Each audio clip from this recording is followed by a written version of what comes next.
Hello students, standard 11th economics में हमने last lecture में क्लासिफिकेशन ऑफ प्रोडक्शन कॉस्ट किया था कि जब प्रोडक्शन करते हैं तब उसमें जब कॉस्ट होती हैं वो किस तरह से करनी होती है, तो वो हमने किया।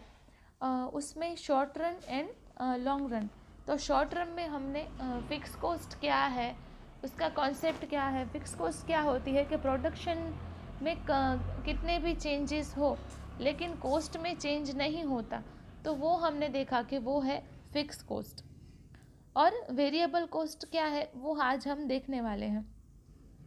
फिक्स कॉस्ट में क्या क्या इंक्लूड होता है, तो staff salary, rent of factory building, house property tax, license free, interest on capital, premium of insurance, ये सारी चीज़ें फिक्स कॉस्ट में। तो फिर वेरिएबल कॉस्ट में क्या इंक्लूड होता है, तो वेरिएबल कॉस्ट में वो चीज़ें इंक्लूड होती हैं कि जो प्रोडक्शन से इफ़ेक्ट करती हैं। तो when the cost incurred in a variable factors by producer is called variable. In the short term, with the change in quantity of the production cost also changes with the increase in production cost. It also increases, and with this the decrease in production or cost also decrease. Production increase हुई तो cost भी increase हुई, production decrease हुई तो cost भी decrease हुई. And if the production is zero, the cost is also zero. Production zero, the cost be zero.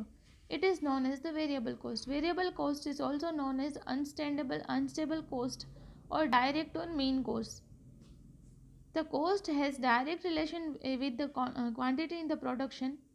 In variable cost, the following things are included. For example, variable cost में कौन कौन सी चीज़ें आती है, तो price of raw material, energy consumption, transportation expenditure, labour wages, tax on product and sale tax, ये सारी चीज़ें वेरिएबल कॉस्ट में इंक्लूड होती है।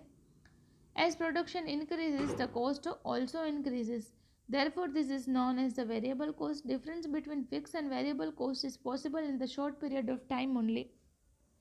In long run, costs are also variable. When the production is zero, variable cost is zero, but the production increases, variable cost also increases. From the table, we can see that till 10 units, variable cost is increasing and diminishing rate because increasing returns to scale is applicable. After 30 units, decreasing return to scale is applicable due to that variable cost is increasing at increasing rate. तो ये increase होता है increasing rate में. Units of output, तो यहाँ पे 0, 10, 30, 20, और यहाँ पे क्या हुआ कि आउटपुट इंक्रीज हुए तो ये सारी चीज़ें भी, वेरिएबल कॉस्ट भी इंक्रीज हुई. तो ये जो है वो चेंजेस होते हैं. तो वेरिएबल कॉस्ट में शॉर्टली क्या होगा कि जब प्रोडक्शन इंक्रीज होगा तो वेरिएबल कॉस्ट इंक्रीज होगी, प्रोडक्शन डिक्रीज होगा तो वेरिएबल कॉस्ट डिक्रीज होगी, और प्रोडक्शन ज़ीरो होगा तो वेरिएबल कॉस्ट ज़ीरो हो जाएगी. तो इस तरह से प्रोडक्शन कॉस्ट में जो है वो चेंजेस होते हैं, वो आपको याद रखने हैं, और उसको जो है वो variable cost and fix cost का जो कॉन्सेप्ट है वो ठीक से समझना है, क्योंकि ये बहुत ही इम्पोर्टेंट टॉपिक है हमारे लिए. हम देख सकते हैं units of output and total variable cost. जब आउटपुट बढ़े तो वेरिएबल कॉस्ट भी उसके साथ साथ बढ़ गई है. तो ये चेंजेस हमको नोट करने हैं. हम पीछे के पेज में ग्राफ देखते हैं, तो ग्राफ में ये सारी चीज़ें जो है वो मेंशन की गई है. तो in the diagram, x axis output units is measured on the x axis. Total variable cost is in rupees is measured. As production increases from 10, 20, 30, total variable cost also increases from 80, 150 to 10. Total variable cost has positive slope from initial point as the increasing or decreasing rate initially, later and increasing rate. In short term, fixed cost is fixed but variable costs keep changing. Short term में fix cost तो fix ही रहती है, लेकिन variable cost में changes आते ही रहते हैं. This cost is directly related to with production. that's why professor Marshall has said variable cost is the main cost. Variable cost जो है वो मेन कॉस्ट है, क्योंकि प्रोडक्शन के हिसाब से वो चेंज होती है. इसलिए वेरिएबल कॉस्ट है वो मेन कॉस्ट है। अब टोटल कॉस्ट हम देखें कि टोटल कॉस्ट क्या है। तो there is a cause effect relationship between total production and total cost. If total production is more than total cost is more. Total production ज़्यादा है तो टोटल कॉस्ट भी ज़्यादा होगी। Sum of total fix cost and total variable cost is equal to total cost. मतलब कि fixed cost और variable cost का हम जब टोटल करेंगे तो हमको टोटल कॉस्ट मिल जाएगी। Total cost equals to total fix cost plus total variable cost. Total fix cost का ये फॉर्मूला है वो आपको याद रखना है, total fix cost plus total variable cost. तो ये हमको याद रखना है, ये हमारा उसका फॉर्मूला है। Total cost equals to total fix cost plus total variable cost. तो ये टोटल कॉस्ट का हमारा फॉर्मूला है जो आपको याद रखना है। With the increase in production fix cost remains fix but the variable cost increasing. Fix cost fix रहती है लेकिन वेरिएबल कॉस्ट इंक्रीज होती है। Total cost increases as the increasing amount of variable cost. Therefore, total cost curve is all about total variable cost curve. Note that the difference between total cost and total variable cost is constant because of total cost and total variable cost are parallel to each other.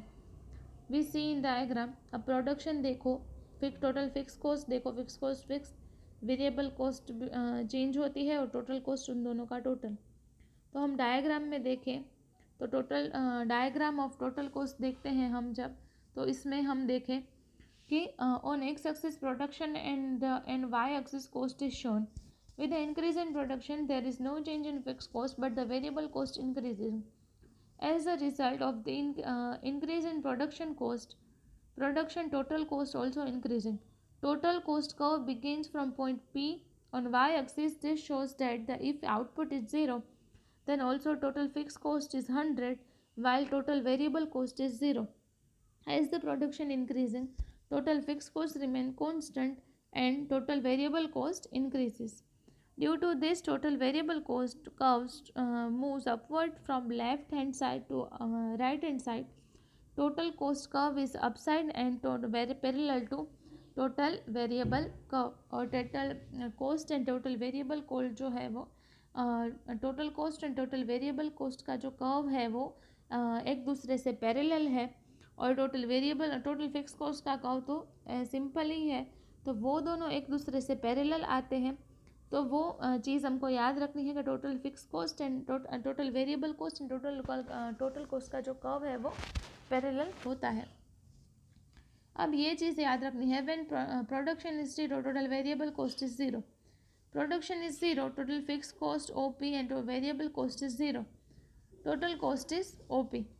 Production is OQ1 then total fixed cost Q1B, VC is Q1C and TC is Q1A.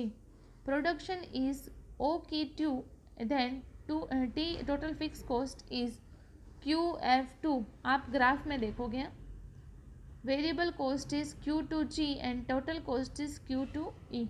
तो ये जो है वो समझने के लिए है सिर्फ। तो हमने आज टोटल कॉस्ट का total fix cost and total variable cost जो है वो उसका कॉन्सेप्ट जो है वो आज क्लियर किया है। ये बहुत ही ज़्यादा इम्पोर्टेंट है, एग्ज़ाम ओरिएंटेड है, तो वो चीज़ें आपको याद रखनी है।